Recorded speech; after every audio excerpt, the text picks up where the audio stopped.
Prior to the lesson you will be viewing, the teacher read Jingle Dancer aloud and did a retell with the students. This poster shows the retell.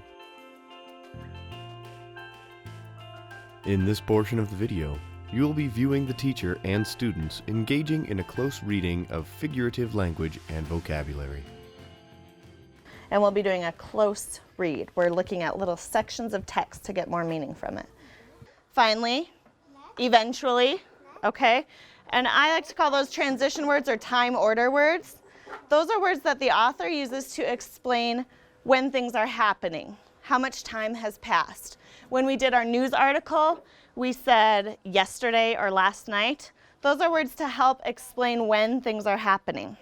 So in this story, the author doesn't say first, next, then, last. The author uses some figurative language or some descriptive language, which you know I love, right? So instead of just saying, one night, Jenna shifted her head on Grandma Wolf's shoulder. I want to jingle dance too.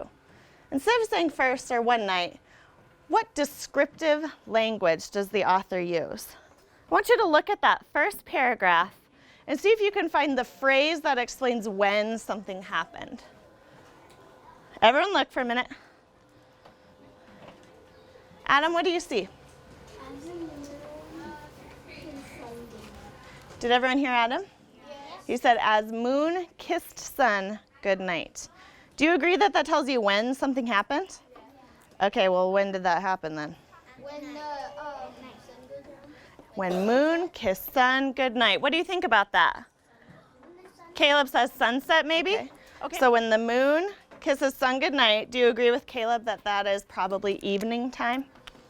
Yeah. Okay, it's nighttime, everyone's going to bed. Would you take out your whiteboard markers? Good job, you may uncap them now. All right, if you have a dark marker, you're going to have to underline so you can still see the words underneath.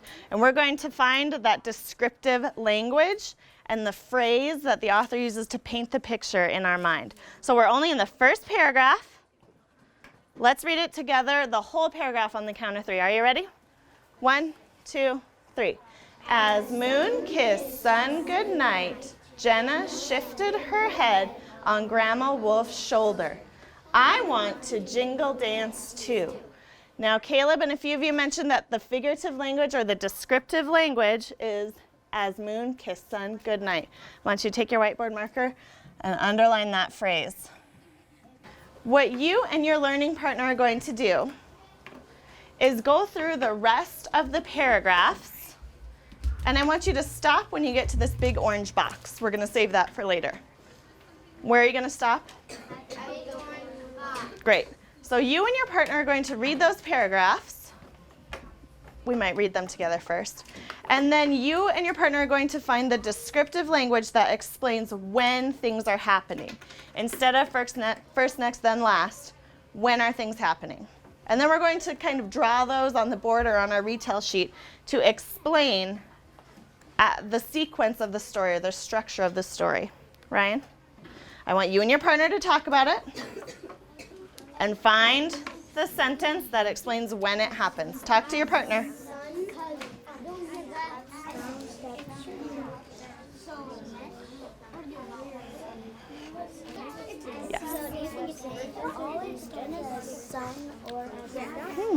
I'm glad you noticed that.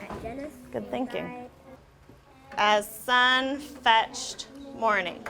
Okay, we're going to underline them all first, and then we're going to discuss. So let's move to the third paragraph.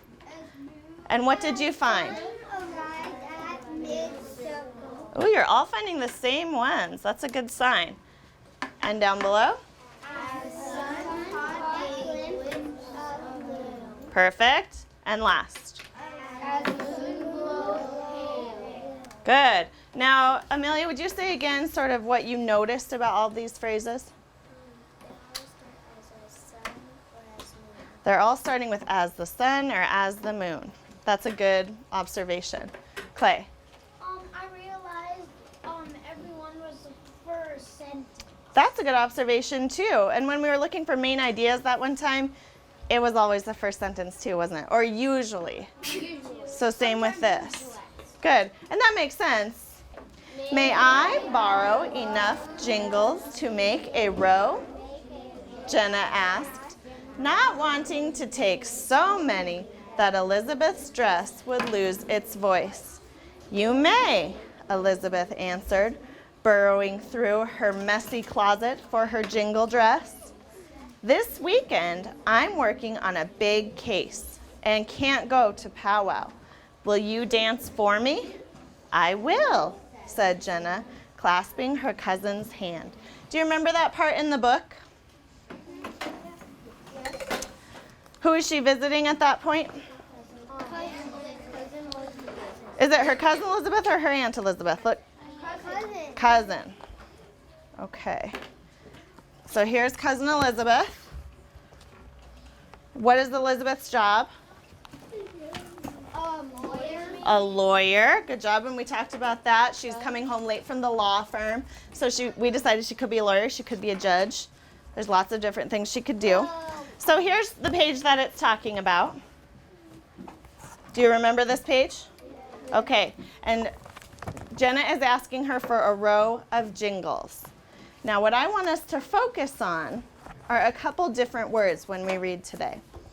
Okay, I want you to focus, we'll do one word at a time, on the word burrowing. Don't say anything yet, even if you have an idea of what burrowing means.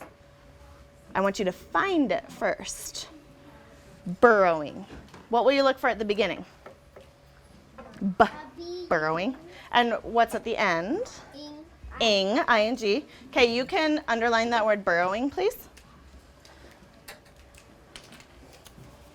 Nice job. Now I'm going to read the sentence that came in. And I want you to use your different strategies, your context clues. I want you to use your background knowledge and your schema. Wherever you've heard that word before, be thinking about that and how it fits with this.